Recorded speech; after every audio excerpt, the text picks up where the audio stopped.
Today on Ballistic Barbecue, we're going to be making a deep dish pizza on El Patron.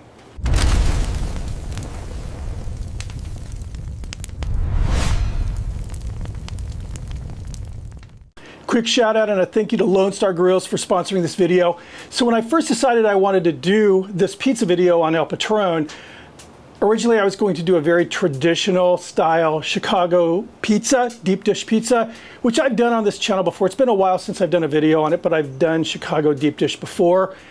As I started kind of preparing for the video, I was watching some videos, mainly on restaurants in Chicago, and I saw a video, pizzeria called Millie's, which is getting a lot of acclaim right now. They've won some awards, and they're doing their Chicago pizza different than everybody else's. They've kind of changed the game, and it was inspiring to me. I decided I'm not doing a copycat of Millie's, but I'm going to do a pizza like they're doing it, and it just was amazing. And instead of the crust, you know, rising all the way to the top of the pan like your traditional Chicago deep dish, they're laying the cheese out in a way to where that mozzarella becomes part of the crust. They call it a caramelized cheese crust. So, you know, it's sort of, you'll see when I build a pizza, but it just looked amazing. So I decided right then and there I was going to do that. I wanted to do a Millie style pizza. So the first thing I'm going to show you is the dough I made, and I got this recipe from All Recipes. Here's the dough. All right, we're going to kick this off with 1 1/8 cup of warm water. It's about 110 degrees, and I don't know where they got that 1/8 cup of water from, but going to add 2 1/4 teaspoons of active dry yeast. And to that, we're adding 1 1/2 teaspoons of white sugar. We just stir this up. Now I'm just going to leave this alone for 5 to 10 minutes or so. I want this yeast to fully dissolve. All right, we can see that yeast is all foamy now. It's eating up that sugar. I have my stand mixer set up here, and I'm going to add 3 cups of all-purpose flour, 1/2 cup of corn oil, 1 1/2 teaspoons of kosher salt, and that foamy yeast mixture. So we're going to turn the mixer on, and we're going to knead this for about 2 minutes. And I want the dough to stick together but still be a little bit tacky. All right, this is looking good. Yeah, you can see it's all holding together, but it's still a little bit sticky.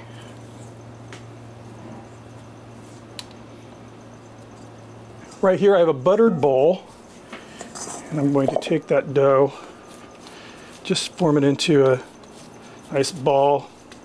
It doesn't have to be perfect. I just want to, if there's any cracks or anything, I just want to make sure I seal those up. All right, there we are. Now what I'm going to do is cover this with some plastic wrap and a towel. I'm going to place this just on the counter in my kitchen. It's warm in there, and I want this to double in size. It's going to be about 6 hours. After that 6 hours, this is going into the fridge until you see me again making this pizza. Next thing I did was the sauce. The sauce was just a sauce that I learned a long time ago, and I've done a few tweaks here and there, but very basic, very simple sauce. Kicking this off with 2 28-ounce cans of peeled whole tomato, number 1. Bloop. And number 2. And to that, 1 tablespoon dried oregano, 1 teaspoon kosher salt. Now, this is the reason why I have the gloves. Just going to crush these tomatoes up. Get this oregano and that salt mixed in really good. And this isn't it. There are more ingredients to come. And if you don't want to use your hands, you could always use like a wooden spoon or something, but I think this is the best way to do it is with your hands. Right, that's looking good.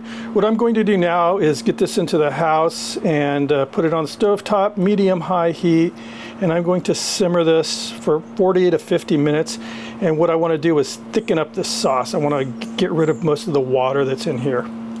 But as I said, there are more ingredients to come.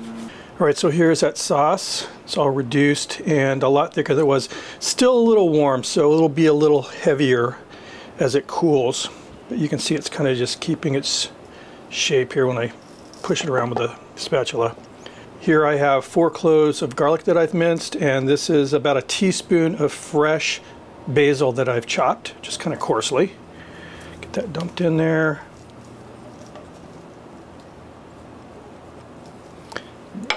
Mix this around, and that garlic and everything will cook as the pizza's baking. And there we are, ready to go.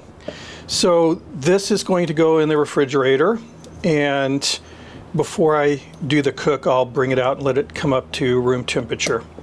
And here is that dough now. It's doubled in size.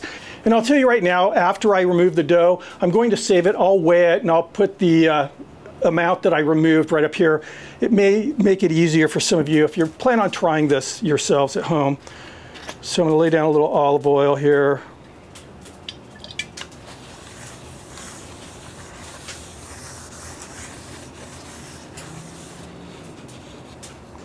Dough rolled out onto the pan. So I'm more or less just kind of punching it down into the pan right now. This dough feels really good. Yeah, so I can tell, I mean, there is enough to kind of crawl up the walls here. So I'm going to just go ahead and press it down, press it into the pan like I would if I were making a normal, Chicago deep dish pizza. And then what I'm going to do is remove that wall of dough that I've created. I haven't seen too many people do this style as far as non-restaurant creators. I mean, honestly, that's the first time I saw it was that guy that owns Millie's, and I wish I didn't write down his name, but I'll put it up here. I mean, you need to watch this video. It's inspiring. All right, let's use a knife here.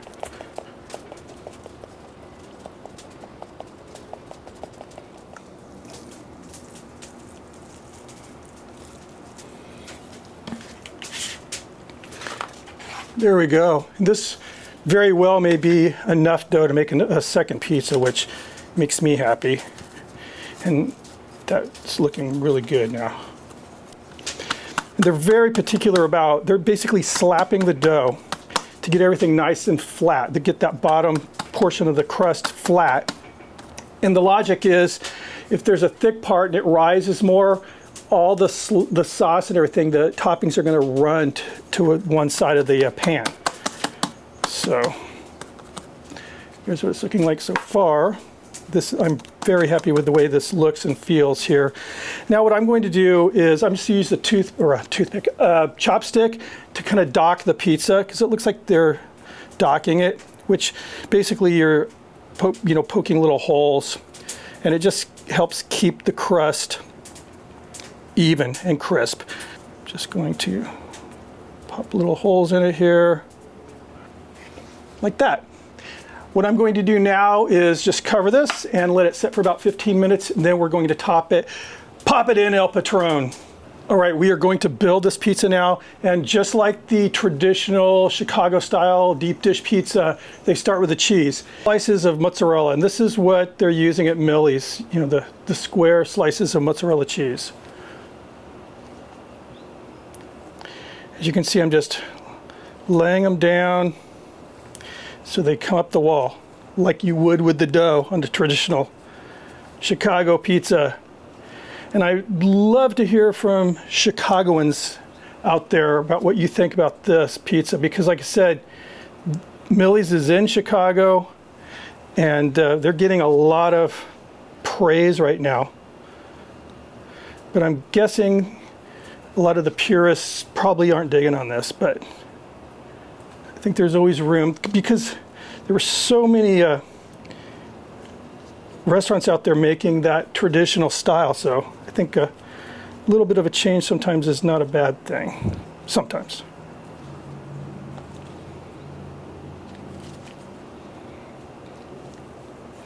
Now for grins, I'm laying down some slices of provolone. Basically what I'm doing is making a meat and cheese lover's pizza, and I'm a meat and cheese lover. There. Now on your traditional Chicago pizza, at this point they'd be laying down like sausage, like raw sausage and the other toppings, and then covering it with sauce. We're doing, again, like Millie's, we're gonna lay down some sauce now, like you would a traditional pizza, you know, on the dough. They're still laying the cheese down first, but they're putting the sauce down next. And they're not going really, really heavy like, again, like that traditional Chicago style pizza. And obviously that sauce recipe that I used makes enough for a few pies. Now the fun part. So I'm laying down, this is uncured pepperoni. Lay some of this down. Then this is that pepperoni that cups and gives you little bowls of goodness, which I love. And Millie's, on their pepperoni pizzas, they go heavy on the pepperoni, and it's the cupping kind, and that's my favorite kind. So it's going to be like meat on meat on meat here. I hope you guys are okay with that. And he was describing, you know, that crust, that caramelized cheese crust thing, is like when you're making a grilled cheese sandwich, you know, and you get that those burnt drippings that turn into just something magic. That's what we're looking for. Now we're going to find some room to put some, this is just mild Italian sausage. Kind of fill the meat gaps with this. And this is cooked. I cooked this up this morning. Just basically made little kind of meatballs out of them. Some Italian dry seasoning. Some grated Parmesan cheese.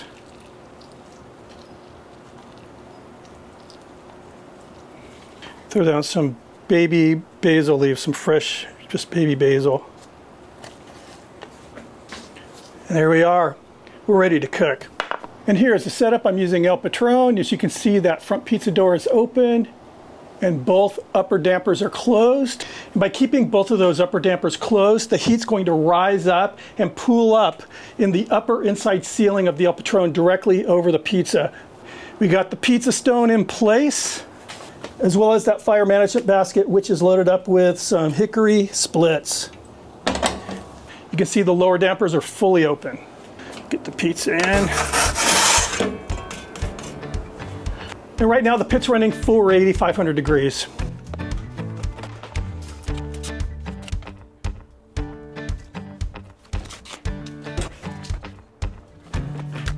Been about 26 minutes and it's looking good. It's looking done. Look at that. It's got those nice cheese, kind of burnt cheese edges that I was looking for. Those pepperonis, the cupping pepperonis have cupped. Let's get it out of this oven. At Millie's, they remove the pizza from the pan, and I know a lot of the places in Chicago don't do that, but they do, because that'll prevent the steam from softening the crust. This is the one part that I'm very nervous about. So obviously I'm wearing my gloves with the insulated cotton underneath. And they said you don't want to wait too long or else it'll stick. You know, the cheese will kind of bond with the pan.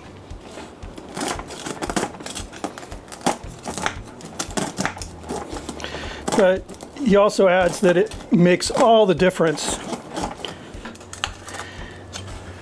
I'm optimistic here, I'm optimistic, but I've learned the hard way about being overly optimistic. Let's see if I can.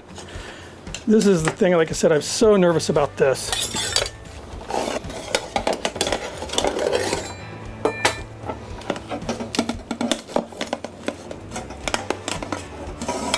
Whoa, there we have it. Oh my gosh. And this right here, my friends, is what I was hoping for. That beautiful caramelized cheese on the edge. This smells so good. I'm again, not trying to be overly optimistic. I haven't tasted it yet, but we'll see what happens. But so far, so good. This thing rocks. I actually just received the pizza stone for the El Patron maybe a month ago, and I've been playing with it, and I'm having a lot of fun. This is the first pan pizza I've done in the El Patron. I've been just doing kind of traditional pizzas, but I wanted to do something a little bit out of the box for my first El Patron pizza. Okay, this is rested, it's ready to try out. I have 2 pizza cutting options. This one, which is very cool, but I think it's designed mainly for the regular flat pizzas, and then this, which is boring, but I'm afraid that if I use this, it'll kind of knock the beautiful cheese wall down. So I'm going to try this, start in the center and come to the outside edge here.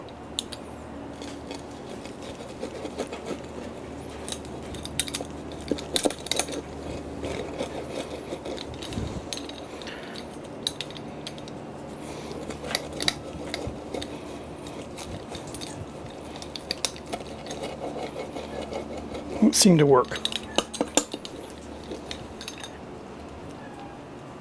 Ooh. Getting a really good cheese pull. Look at that. And that crust on the bottom is gorgeous. And everything is set. So, I mean, I was able to kind of tilt this on its side without losing everything. I'm nervous inside. Now it's almost like that adrenaline dump of relief. Let's try this out. I'm really happy right now. So happy. So the crust, it's that very familiar Chicago style crust, the way it tastes. And then, all the toppings are just coming together. The cheese, there's so much cheese, and it's so melted, so hot. Those fresh tomato flavor, I mean, I'm saying fresh, they're canned, but it's a good Italian brand. But it just tastes so fresh and so pure. And I'm getting all the flavors of the herbs and everything. It's just so good. And I haven't got to the edge yet here. I'm working my way backwards. That was the edge. I will say this very strongly. This is my new favorite type of Chicago pizza. And I know, again, it's for the purists out there, they're probably going to have a problem with this. But first of all, that guy seems like such a cool guy. He made his restaurant, he kind of honor his father. And I'm giving him credit for this cheese crust. I don't know. For all I know, this has been around for years and years. I've never seen it like this in a Chicago pizza. Well, let me know if I'm wrong about that. But this is a winner. This is so good. So this video is in response to requests I've been getting to do a pizza on here. What took me so long is, honestly, I just did not have the pizza stone. So I'm really, really, really glad I pushed for the pizza stone, because I'll be honest with you, this cooks pizza way better than I expected it to cook pizza. But it makes so much sense. Like I said, keeping those 2 upper dampers closed and the heat's just pooling up there, waiting for its chance to escape out of the front door there. And it was riding, like I said, I was burning big splits, 480, 490 to 500 the whole time. And the cook was, like I said, I think 26 minutes is what I mentioned. And mainly I was going off the look, off of the crust edge, when I could see that I didn't want it to get too dark, but it was that nice dark kind of mahogany brown. That's when I decided to pull it. And I'm really happy right now. Anyway, thanks for stopping by. If you're new to the channel or you haven't subscribed yet, please take the time to hit that subscription button, ring the notification bell, thumb it up if you like it. I hope you did. I'll link down below for Lone Star Grillz. You want to check them out. Honestly, I think they're making the best pits and cookers out there you can buy. I love them. It's a great company. If there's anything you want me to see on this or any other cooker that I have, let me know. I'm going to make one more pizza and then I'm going to feast. So thanks again for stopping by. Here's a pepperoni cheers. Cheers. And for those of you who stuck around, thank you very much. We had enough dough left over, that dough that I actually removed, to make one more pizza using the same technique.